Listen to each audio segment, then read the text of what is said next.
Hi friends, എല്ലാവർക്കും നമസ്കാരം. ഇന്നേക്ക് നല്ല അടിപൊളി ടേസ്റ്റിൽ കേരള ஸ்பெஷல் மீன் பொள்ளிச்சது எப்படி செய்யலாம் என்று நமக்கு பார்க்கலாம்.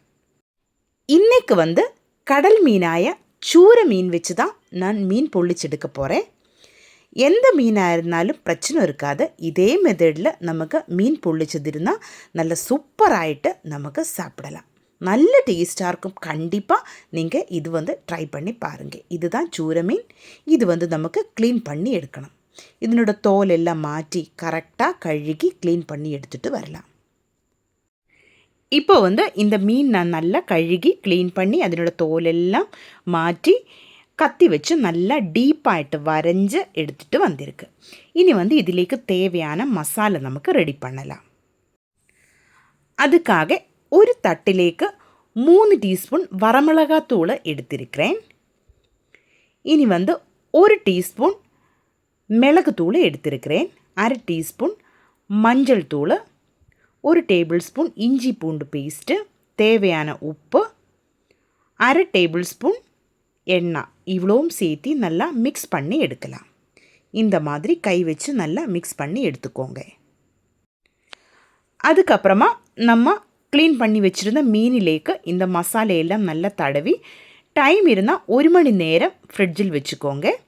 உங்களுக்கு டைம் இல்லைன்னா மட்டும் நீங்கள் சீக்கிரமாக உடனே இது செஞ்செடுக்கலாம். இப்போ நான் 1 மணி நேரம் ஃப்ரிட்ஜில் வைக்க போகிறேன். இந்த மாதிரி நம்ம வரைஞ்ச அந்த மீன் உள்ளே எல்லாம் மசாலா பிடிக்கணும். அதே மாதிரி இந்த மசாலையெல்லாம் நல்லா தடவி எடுத்துக்கோங்க. மீன் இதே மாதிரி கட் பண்ணாமல் ஃபுல்லாகிட்டு அப்படியே தான் நம்ம பொள்ளிச்செடுக்க போகிறேன். இந்த மாதிரி 2 மீனும் நமக்கு இப்படி மசாலா தடவி எடுக்கலாம். அதுக்கப்புறமா இது ரெஸ்ட் பண்ணுறதுக்கு வைக்கலாம். அந்த மாதிரி வைக்கும்போது தான் இந்த மசாலையெல்லாம் இந்த மீன் உள்ளே எல்லாம் பிடிச்சு நல்ல டேஸ்டாகிட்டு வரும். அதுக்காகத்தான் நம்ம அப்படி செய்கிறது. உங்களுக்கு டைம் இருந்தால் நீங்கள் செய்யுங்க. இல்லைன்னா உடனே கூட நமக்கு இந்த மீன் பொள்ளிச்சதை உடனே ரெடி பண்ணி எடுக்கலாம். இப்போ 2 மீனிலும் நம்ம மசாலா தடவி இருக்குது. 1 மணி நேரம் ஃப்ரிட்ஜில் வச்சதுக்கப்புறமா வெளியில் எடுத்திருக்கு. இனி நமக்கு இது ஃப்ரை பண்ணி எடுக்கலாம். கடாயில் எண்ணெய் ஊற்றி இருக்குது. இது அப்படியே போட்டு நமக்கு ஃப்ரை பண்ணி எடுக்கலாம். ഇതിൻ്റെ சின்ன பீசஸ் இருந்தது, அதையும் நமக்கு ഇതിലേക്ക് போடலாம். இந்த மாதிரி சைடில் இருந்த பீஸ் எல்லாம் தான் இது கட் பண்ணி எடுத்தது தான். அதுவும் நமக்கு ஃப்ரை பண்ணி அப்படியே எடுக்கலாம். லோ ஃப்ளேமில் வச்சு இது நமக்கு வேக வச்சு எடுக்கலாம். மூடி வச்சு தான் நம்ம வேக வச்சு எடுக்கணும். இந்த மீன் கொஞ்சம் பெருசாயதுனால கொஞ்சம் டைம் எடுக்கும் வேகிறதுக்கு. நீங்கள் எந்த மீன் வேணுமெങ്കിലും இந்த மாதிரி செஞ்செடுக்கலாம். சூர மீன் மட்டும் வேணும் அப்படின்னு ஒன்றும் இல்லை.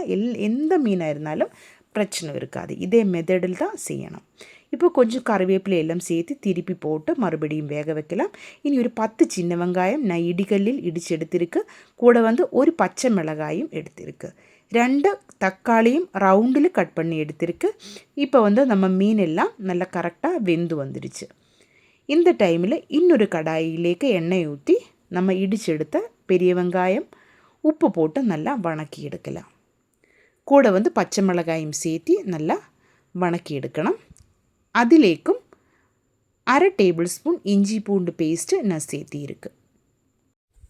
இதையும் சேர்த்து நல்லா வணக்கி எடுக்கணும். அதனோட பச்சை வாசம் எல்லாம் போகிற வரைக்கும் நல்லா வணக்கி எடுக்கணும். இந்த டைமில் மீனின் மேலே நம்ம கட் பண்ணி வச்சுருந்தா தக்காளி அப்படியே இதே மாதிரி லேயராகிட்டு வைக்கலாம்.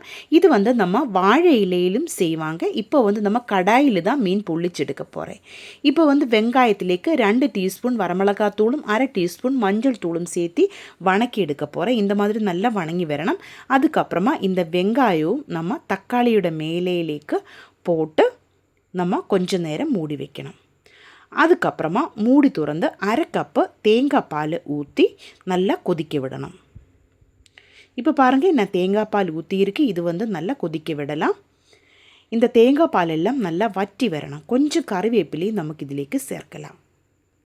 வாழையில் உங்களுக்கு கிடைக்கலன்னா இந்த மாதிரி கூட நமக்கு மீன் பொள்ளிச்சது தயார் பண்ணி எடுக்கலாம்.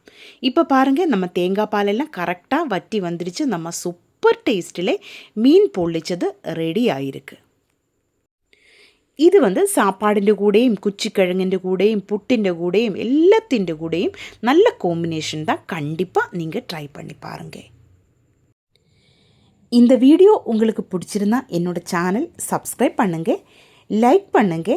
கேரளா ரெசிபீஸ் பிடிக்கிற உங்கள் ஃப்ரெண்ட்ஸுக்கு எல்லாம் இந்த வீடியோ நீங்கள் ஷேர் பண்ணி கொடுங்க. ஹைப் பண்ணி என்ன கொஞ்சம் சப்போர்ட் பண்ணி கொடுங்க. இதுவரைக்கும் நீங்கள் கொடுத்த எல்லா சப்போர்ட்டுக்கும் ரொம்ப நன்றிங்க.